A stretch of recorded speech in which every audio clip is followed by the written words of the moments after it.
চলুন আজ এক যাত্রায় বের হই, যেখানে ইতিহাসের পাতায় লুকিয়ে থাকা একজন মানুষকে খুঁজে বের করব। নাম তার সিরাজউদ্দৌলা। আমরা যাকে চিনি অত্যাচারী নবাব বা মির্জাফরের শিকারে পরাজিত যুবক হিসেবে। কিন্তু এই গল্প কি সত্য, নাকি পরাজিতের ইতিহাস জয়ী পক্ষের কলমে বিকৃত হয়েছে? আজ আমরা সিরাজের জীবনের গল্প আর সত্যের মাঝে ফারাক খুঁজব। শুধু রাজা মহারাজাদের ইতিহাস নয়, এই গল্প আমাদেরই গল্প, নিজের পরিচয়কে নতুন করে দেখার গল্প। স্কুলের বই, সিনেমা বা বড়দের মুখে সিরাজের কথা শুনলে মনে হয় তিনি ছিলেন এক রাগী অদূরদর্শী যুবক। ব্রিটিশ কলোনিয়াল হিস্ট্রিতে তাকে কামুক, জুলুমবাজ ও অত্যাচারী হিসেবে চিত্রিত করা হয়েছে। ব্রিটিশ ইস্ট ইন্ডিয়া কোম্পানির হাতে বাংলার শেষ স্বাধীন নবাব সিরাজউদ্দৌলার পতন শুধু একজন শাসকের পতন নয়, বাঙালির স্বাধীনতার সূর্য অস্তমিত হওয়ার ইতিহাস। গল্প শুনেছি সিরাজ নাকি এক নারীর প্রেমে অন্ধ হয়ে যুদ্ধে হেরেছিলেন। কিন্তু ভাবুন তো, আমরা কি কখনো জিজ্ঞাসা করি এই গল্প কারা লিখেছে? যেমন অন্ধকূপ হত্যার কল্পকাহিনী। ব্রিটিশরা বলেছে সিরাজ 146 জন ইংরেজকে এক রুমে বন্দি করে হত্যা করেন, কিন্তু ডাচ ও ফার্সি নথি বলছে মৃত্যু ছিল 40 থেকে 43 জন। বাংলার লোকসাহিত্য, ফার্সি দলিল বা আধুনিক গবেষণা বলছে ভিন্ন গল্প।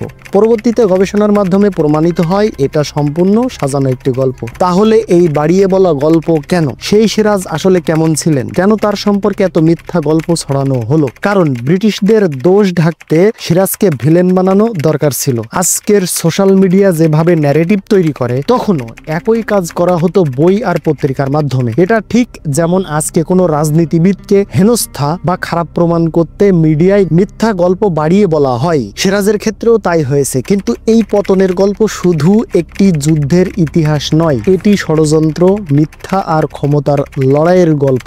আজ আমরা যাকে অত্যাচারী বা অদূরদর্শী বলে জানি, সেই সিরাজ আসলে কে ছিলেন? British east India company, Mir Jafar, বাংলার ধনিক গোষ্ঠী সবাই মিলে কিভাবে তাকে ইতিহাসের পাতায় ভিলেন বানালো? এই গল্প শুনতে শুনতে আপনি নিজেই খুঁজে পাবেন সিরাজের জীবনের সঙ্গে আজকের সময়ের মিল। ইতিহাসের পাতায় ঢাকা সিরাজকে বোঝার জন্য দেখতে হবে তার সময়ের সমস্যা। সিরাজ সিংহাসনে বসেন মাত্র 23 বছর বয়সে। আমাদের বর্তমান যুগের কোন তরুণ সিইও এর মতো, রাজবল্লভ, মির্জাফরের মতো অভিজ্ঞ আমলারা তার বিরুদ্ধে ষড়যন্ত্র করছেন। যে বয়সে আমরা ক্যারিয়ার করতে ব্যস্ত, সেই বয়সে সিরাজ গোটা জাতির ভাগ্য বদলাতে লড়েছিলেন। বাংলার সম্পদ লুটছে ইস্ট ইন্ডিয়া কোম্পানি। সিরাজ চেয়েছিলেন তাদের বাণিজ্যিক দুর্গ উড়িয়ে দিতে। কিন্তু বলুন তো, কোন দেশের সরকার যদি বিদেশি কোম্পানির অবৈধ কারবার বন্ধ করেন, তাকে কি খারাপ বলা যায়? বর্তমানে বিদেশি কোম্পানির ট্যাক্স ফাঁকি দেওয়ার বিরুদ্ধে বিভিন্ন দেশ যেভাবে লড়াই করে, সিরাজও ঠিক তাই করেছিলেন। রবার্ট ক্লাইভ লিখেছেন সিরাজ ছিলেন রক্তপিপাসু। কিন্তু আসল সত্য কি? সিরাজের শাসনামলে বাংলায় কোনো বড় বিদ্রোহ হয়নি, বরং তিনি দুর্নীতিবাজ আমলাদের বিরুদ্ধে কঠোর ছিলেন। একজন তরুণ বস যদি অফিসের দুর্নীতিবাজ কর্মচারীদের শাস্তি দেন, তাকে কি অত্যাচারী বলা যায়? কলোনিয়াল ন্যারেটিভ আমাদেরকে শুধু মির্জাফর আর ঘসেটি বেগমের ষড়যন্ত্রের কথা খুবই উচ্চবাচ্যে শোনানো হয়, তবে এই ষড়যন্ত্রের জাল আরো অনেক দূর বিস্তৃত ছিল। মির্জাফর শুধু নন, জগৎ শেঠ নামক ধনী ব্যবসায়ী, উমিচাঁদ সবাই মিলে ইংরেজদের সাথে হাত মিলিয়েছিলেন। 1750-এর দশকে ইস্ট ইন্ডিয়া কোম্পানি বাংলার অর্থনীতিকে নিয়ন্ত্রণ করতে চেয়েছিল। সিরাজ তাদের কাস্টম ডিউটি দিতে বাধ্য করেছিলেন। উমিচাঁদ, যিনি নবাবের বিরুদ্ধে ষড়যন্ত্রের অন্যতম প্রধান হোতা ছিলেন, রাজবল্লভের মতো দুর্নীতিবাজ আমলা এই ষড়যন্ত্রের একজন মাস্টারমাইন্ড ছিলেন। রাজবল্লভ ঘসেটি বেগমকে সহায়তা করার জন্য পুত্র কৃষ্ণবল্লভকে ঢাকার রাজকোষের সম্পূর্ণ অর্থ সহ কলকাতায় ইংরেজদের আশ্রয় পাঠান। জগৎ শেঠ সিরাজকে উৎখাত করতে ইংরেজদের 1,70,00,000 টাকা ঋণ দিয়েছিলেন। এটি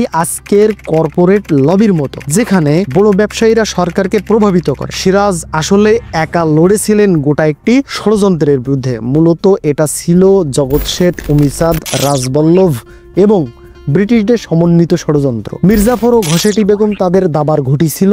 আশ্চর্যের বিষয় হচ্ছে, এই ষড়যন্ত্রে অংশগ্রহণকারী প্রত্যেকেরই মর্মান্তিক মৃত্যু হয়, যেটা নিয়ে আমরা অন্য একটি ভিডিওতে আলোচনা করব। ইতিহাস কেন বিকৃত হয়? কারণ ইতিহাস লিখে যারা জেতে। ইতিহাস কোনো নিরপেক্ষ সত্য নয়। যারা জয়ী হয় তারাই তা লেখে। আর সবচেয়ে বড় সমস্যাটা এখানে, পরাজিতের সত্য ইতিহাস কেউ জানার আগ্রহ রাখে না। ব্রিটিশরা 200 বছর রাজ করেছে, তাই তাদের গল্পই প্রাধান্য পেয়েছে কলোনিয়াল ইতিহাস, বইপত্র, পত্রিকা আর কল্পকাহিনীর মাধ্যমে। যেমন বলা হয় এক নারীর কারণে নাকি সিরাজ যুদ্ধে হেরেছেন। ঐতিহাসিকভাবে সিরাজকে নারীর লোলুপ দেখাতে এগুলো তৈরি হয়, কিন্তু ফার্সি নথি বা মির্জাফরের চিঠিতে এমন কিছু নেই। ব্যক্তিস্বার্থ চরিতার্থ করতে আপনার পরিচয় কি কখনো অন্যরা ভুলভাবে উপস্থাপন করেছে? সিরাজের ক্ষেত্রেও সেটাই হয়েছে। ব্রিটিশরা ক্ষমতা গ্রহণের পর যে মহা দুর্ভিক্ষ ও মহামারী হয়, তাতে যে বাংলার 1/3 মানুষ মারা যায়, সেটাকে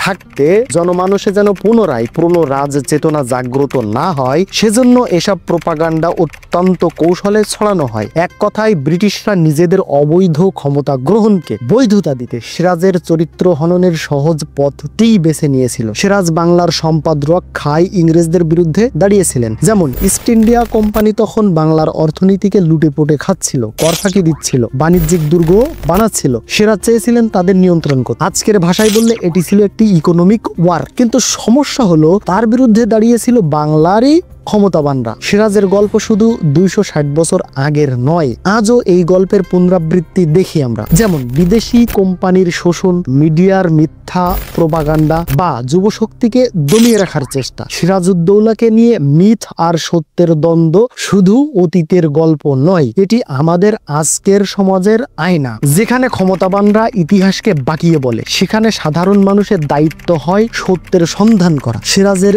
জীবন থেকে আমরা পাই সংগ্রামের প্রেরণা, আর এও শিখি যে ইতিহাসের চোখে কেউ সম্পূর্ণ ভিলেন বা হিরো নয়। সিরাজউদ্দৌলা শুধু একজন নবাব নন, তিনি ইতিহাসের এক প্রতীক। তার জীবন আমাদের শেখায় ইতিহাস কখনো একমুখী নয়। মিথ আর সত্যের মিশেলে তৈরি হয় আমাদের পরিচয়। আগামী প্রজন্মের দায়িত্ব দলিলের আড়ালে লুকিয়ে থাকা মানুষের সিরাজকে খুঁজে বের করা, কারণ ইতিহাস শুধু অতীত নয়, ভবিষ্যতের দর্পণও বটে। সিরাজের গল্প শুধু 1757 সালের নয়, এটা আমাদেরই গল্প, যেখানে সত্যকে চেপে রাখার চেষ্টা করা হয়, কিন্তু ইতিহাসের পাতায় লুকিয়ে থাকে সাধারণ মানুষের স্বপ্ন, সংগ্রাম। সিরাজের মতোই হয়তো আমরা কেউ কেউ প্রতিষ্ঠানের ভিতরে, সমাজে বা দেশে একা লড়াই করছি, আর এই লড়াইয়ে সত্যের পক্ষে দাঁড়ানোটাই ইতিহাসকে বদলে দেয়। পরের বার যখন কাউকে খারাপ বলবেন, একবার ভাবুন তার পেছনের গল্পটা কি। সিরাজকে নতুন করে জানার অর্থ হলো নিজের চোখে ইতিহাস দেখা, কারণ অতীত বুঝলে